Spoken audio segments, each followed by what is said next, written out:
Hi friends, Swapna Khushboo चॅनलमध्ये तुम्हा सर्वांचे स्वागत आहे. फ्रेंड्स, आजच्या व्हिडिओमध्ये आज आपण गरुड पुराणामध्ये वैतरणी नदीचा उल्लेख कसा केला आहे याविषयी संपूर्ण माहिती जाणून घेणार आहोत. त्याआधी तुम्ही जर चॅनलवर नवीन असाल तर चॅनलला सबस्क्राईब करा. तर फ्रेंड, आता आपण व्हिडिओला सुरुवात करणार आहोत. या अद्भुत संवादात पक्षीराज गरुड भगवान विष्णूंना अत्यंत कुतूहलाने विचारतात की, हे प्रभू, मृत्यूलोक आणि यमलोक यांच्यामध्ये असलेली वैतरणी नदीचा जीवात्म्याशी नेमका काय संबंध आहे? या नदीचे स्वरूप कसे आहे? या नदीत जीवात्म्यांना कोणत्या प्रकारचा दंड दिला जातो? पापी जीवात्मा या भयानक वैतरणी नदीला कशा प्रकारे ओलांडतात आणि कोणत्या पुण्यकर्माने या नदीला सहज ओलांडता येते? या सर्व प्रश्नांची उत्तरे गरुडजी भगवान विष्णूकडून जाणून घेतात.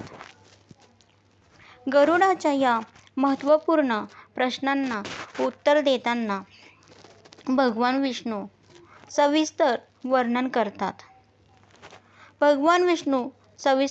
करतात. ते म्हणतात की, मृत्यूनंतर 15 दिवस पूर्ण होऊन जाण्यावर 13व्या दिवशी केलेल्या विधीनंतर यमदूताच्या पीडेने व प्रेरणेने तो जीवात्मा त्या विचित्र भवनात महिन्याच्या श्राद्ध पिंडाचा उपभोग घेतो.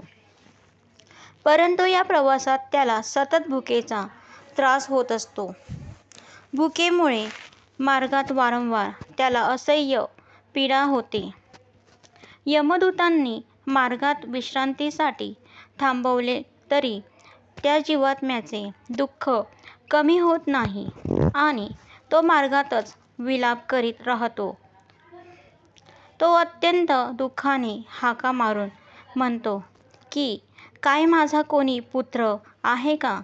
काय माझा कोणी बांधव आहे का? नातेवाईक किंवा मित्र आहे का, जो माझ्या या दुःख स्थितीत मला मदत करेल? माझ्या मरणानंतर शोक सागरात बुडालेल्या मला कोणी सुखी करणार नाही का? माझ्यासाठी कोणी श्राद्ध करणार नाही का? माझ्यासाठी कोणी दान पुण्य करणार नाही का? असे अनेक प्रश्न विचारत तो जीवात्मा विलाप करतो. नेमके त्याच वेळी त्या जीवात्म्याच्या समक्ष एक आश्चर्यकारक दृश्य उभे राहते. तेथे त्याच्यासमोर हजारो मल्ला अचानक प्रगट होतात. ते सर्व मल्ला त्यांच्याकडे येऊन म्हणतात, अहो जीवात्मा, तू आता वैतरणी नदी ओलांडण्याची इच्छा करत आहेस. कोणतीही सामान्य नदी नाही. ही नदी अत्यंत विस्तृत आहे. या नदीचे पाणी मवाद आणि रक्ताने पूर्ण आहे. या नदीत नाना प्रकारच्या भयानक माशा, जलचर प्राणी आणि भलते मोठे मगरी राहतात. या मगरीचे तोंड फाडून टाकणारे दात आहेत. हे सर्व प्राणी पाप्यांना पकडून त्यांना दंडक देतात. मल्ला पुढे म्हणतात की, आम्ही तुला सुखपूर्वक या भयानक नदीच्या पलीकडे घेऊन जाऊ शकतो. आमच्याकडे नाव आहे आणि आम्हाला या नदीचा प्रत्येक भाग माहीत आहे. परंतु एक अट अशी आहे की, जर तू मृत्यूलोकात असताना म्हणजे मनुष्य जन्मात असताना गोदान दिले असशील तरच तुम्ही आमच्या नावेने या नदीतून सुरक्षितपणे पार जाऊ शकताल. गोदान हे वैतरणी ओलांडण्यासाठी अत्यंत आवश्यक आहे. मल्ला सांगतात की, मनुष्याचा अंतकाळ येण्यापूर्वी किंवा येण्यावर वैतरणीसाठी गोदानच सर्वात हितकारी असते. जर तुला या भयानक वैतरणी नदीला ओलांडायचे असेल तर विद्वान, सदाचारी आणि नित्यधर्मात राहणाऱ्या श्रेष्ठ ब्राह्मणाला गोदान करणे अत्यंत आवश्यक आहे. गोदान हे इतके महान आहे की ते पाप्यांच्या सर्व पापांचा नाश करून त्याला सुखपूर्वक विष्णुलोकाकडे नेण्याची क्षमता ठेवते. गाय ही अत्यंत पवित्र प्राणी आहे आणि तिच्या दानाने सर्व पाप धुतली जातात.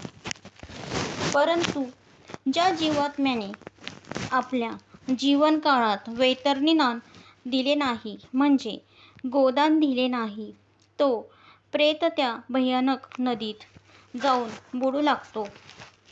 जो प्रेत जितका अधिक पापी असतो, ज्याने जीवनात जितकी अधिक पापे केली असतात, त्याला त्या प्रमाणात निश्चित कालावधीपर्यंत वैतरणी नदीत राहावे लागते आणि त्या नदीच्या पाण्यात मवादात रक्तात बुडत राहावे लागते.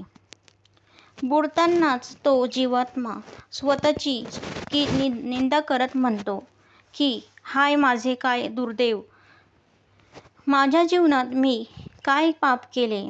कधीच ब्राह्मणांना काहीही दान दिले नाही. मी कधी अग्नीत आहुती दिली नाही. भगवंताचे नामजप केले नाही. मी कधीच पवित्र तीर्थक्षेत्रात जाऊन स्नान केले नाही. मी भगवंताची स्तुती, प्रार्थना, पूजा देखील कधी केली नाही. मी फक्त भौतिक सुखाच्या मागे लागलो. मी फक्त पैसा, संपत्ती, भोग, विलासाच्या मागे धावलो. मी कधी धर्माचा विचार केला नाही आणि आता मला याचे फळ भोगावे लागत आहे. या दृश्याला पाहून यमदूत त्या दुःखी प्रेताला कठोर शब्दात परंतु सत्य वचन म्हणतात की, अहो प्रेता, जसे कर्म तू आपल्या जीवनात केलेस, आता तसाच भोग कर. जसे तू पेरलेस तसे आता तू कापतोस. कर्माचे फळ भोगणे हे टाळता येत नाही. तू जीवनभर जे काही केलेस त्याचा परिणाम आता तुला भोगावाच लागणार आहे. यमदूतांची ही कटू वचने ऐकून तो प्रेत आत्मा त्याच क्षणी पूर्णपणे जडबुद्धी होतो. त्याचे मन शून्य होते. त्याला काहीच समजत नाही. त्या स्थितीत तो वैतरणीच्या दुसऱ्या तीरावर त्याचे कुटुंबीयाने दिलेले श्राद्धाचे जेवण, दान आणि पिंड यांचे भोजन करून थोडा बळकट होऊन पुढे जातो. यानंतर त्या जीवात्म्याचा प्रवास अविश्वसनीय वेगाने सुरू होतो. तो प्रेत एका दिवसात, फक्त एका रात्रीत 2047 4 योजनाइतक्या अकल्पनीय वेगाने चालतो. 1 योजन म्हणजे जवळजवळ 13 किलोमीटर. त्यामुळे ही किती प्रचंड अंतर आहे याची कल्पना करा. ही किती प्रचंड अंतर आहे. 7वा महिना येण्यावर तो सौम्यपूर नगरात पोहोचतो. या नगराचे नाव सौम्य असले तरी येथे देखील जीवात्म्याला अनेक कष्ट सहन करावे लागतात. सप्तम मासिक श्राद्धात त्याचे कुटुंबीयांनी जे काही दान दिले आहे, जे काही अन्न अर्पण केले आहे, ते खाऊन तो थोडा सामर्थ्य मिळवतो. 8व्या महिन्याच्या समाप्तीवर त्याचा प्रवास दुःखदपूर आणि नानाक्रंदनपूर या 2 नगरांकडे होतो. या नगराची नावे ऐकूनच समजते की येथे काय होत असेल. दुःखदपूर म्हणजे दुःख देणारे नगर आणि नानाक्रंदनपूर म्हणजे अनेक प्रकारे रडवणारे नगर. येथे पोहोचल्यानंतर त्या जीवात्म्याला अत्यंत भयंकर कष्ट होतात आणि तो अत्यंत दुःखी होऊन रडायला लागतो. तर फ्रेंड, अशा प्रकारे वैतरणी नदीवर जीवात्म्याला अशा प्रकारे अत्यंत दुःखदायक वेदना होत असतात.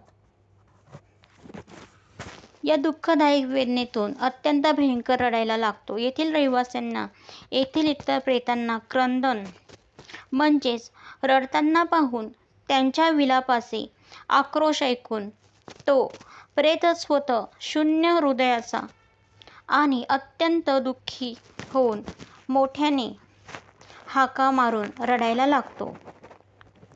येथे अशी भयंकर परिस्थिती असते की कोणताही जीवात्मा स्वतःला सावरू शकत नाही. तेथे 8व्या महिन्याचे श्राद्धपिंड खाऊन तो थोडा सुखी होतो, थोडा बळकट होतो आणि पुढील प्रवासासाठी तयार होतो. या नगराला मागे टाकून तो तप्त या नगराकडे जातो. तप्त म्हणजे अत्यंत तापलेले, अत्यंत उष्ण. येथे असह्य उष्णता असते. 9व्या महिन्याचे पिंडदान आणि त्यांचे कुटुंबियाने करवलेले ब्राह्मण भोजन खातो. यानंतर तो रौद्रपूर या नगराकडे जातो. रौद्र म्हणजे भयानक, क्रूर, रागाने भरलेले. या नगराचे वातावरण अत्यंत भयावह असते. तेथे 10व्या महिन्याचे श्राद्धाचे भोजन करून तो बळकट होतो. पुढे तो परिवर्तन नामक पुरासाठी निघतो. येथे सर्व काही बदलत असते, परिवर्तित होत असते. तेथे पोहोचून तो 11 महिन्याच्या श्राद्धाचे भोजन करतो. या नगरात एक विशेष गोष्ट घडते. तेथे मेघाची, ढगांची अशी भयंकर जलवृष्टी होते की त्यात प्रेताला खूप मोठा त्रास होतो. सततच्या पावसाने, गारांच्या वृष्टीने तो प्रेत भिजत राहतो आणि त्याला अत्यंत त्रास होतो. त्यानंतर पुढे जाताना त्याला पुन्हा वेगळ्या प्रकारच्या कष्टांचा सामना करावा लागतो. तो प्रेत आत्मा अत्यंत कडकडणाऱ्या उन्हाने, प्रचंड उष्णतेने आणि तहानेने तडफडू लागतो. पाण्याच्या एका थेंबासाठी तो तळमळतो. श्राद्धात त्याच्या कुटुंबियांनी जे काही दान दिले आहे, जे अन्न अर्पण केले आहे, त्याचाच तो दुःखी प्रेत तेथे भोग करतो आणि तेच त्याला जगवते.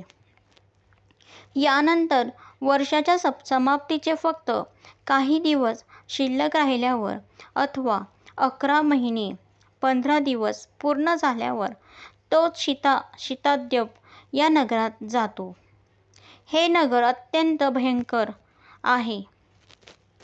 येथे प्राण्यांना असह्य कष्ट देणारी, हाडे गोठवणारी भयंकर थंडी असते. इतकी थंडी असते की कोणत्याही प्राण्याला तिथे टिकणे कठीण होते. तेथील या असह्य थंडीने, व्यथित भुकेने, व्याकुळ तहाने तडफडणारा तो प्रेत आता आशाभरी दृष्टीने, आशेच्या शेवटच्या किरणाने 10 देशांना पाहू लागतो. तो विचार करतो की काय माझा आता कोणी बंधू, कोणी बांधव, कोणी नातेवाईक, कोणी मित्र आहे का, जो माझे हे भयंकर दुःख दूर करेल?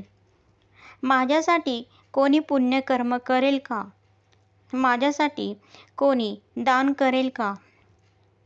नेमके त्याच वेळी यमदूत त्या निराश प्रेताला कठोर वास्तव सांगत म्हणतात, अरे अरे मूर्खा, तुझे पुण्य कुठे आहे, जे आता या कष्टात तुझी मदत करेल? तू जीवनात पुण्य केलेस का? तू धर्माचे काम केलेस का? तू दान केलेस का? पुण्य केलेस का? नाहीत ना?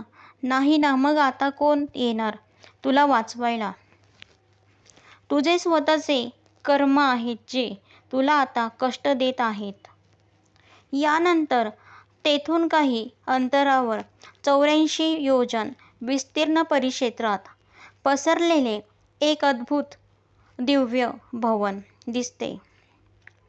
हे भवन गंधर्व आणि अप्सरांनी परिप्राप्त आहे. म्हणजे तेथे दिव्य गंधर्व आणि सुंदर अप्सरा राहतात. हे भवन अत्यंत मनोरम आहे, अत्यंत सुंदर आहे. यालाच बाह्यधर्मप्रीती भवन म्हणतात. या भवनात 84 लाख मूर्त व अमृत प्राणी राहतात. तेथे 13 प्रतिहार देखील राहतात, जे स्वतः ब्रह्मदेवाचे पुत्र आहेत आणि त्यांना श्रावण या नावाने ओळखले जाते. आता प्रश्न येतो की हे श्रावणदेव कोण आहेत? या ब्रह्मदेवाच्या पुत्र श्रावण देवाचे विशद वर्णन काय आहे? यांच्याशी जोडलेली सर्व कार्य कोणती आहेत? जीवात्म्याला त्यांच्याकडून काय मिळते? या भवनात काय घडते? हे सर्व रहस्य आम्ही तुम्हाला पुढील भागात आपण जाणून घेणार आहोत. तर फ्रेंड, अशा प्रकारे आपला व्हिडिओ इथे समाप्त होत आहे. तुम्हाला जर माझा व्हिडिओ आवडला असेल तर लाईक करा, शेअर करा, सबस्क्राईब करा.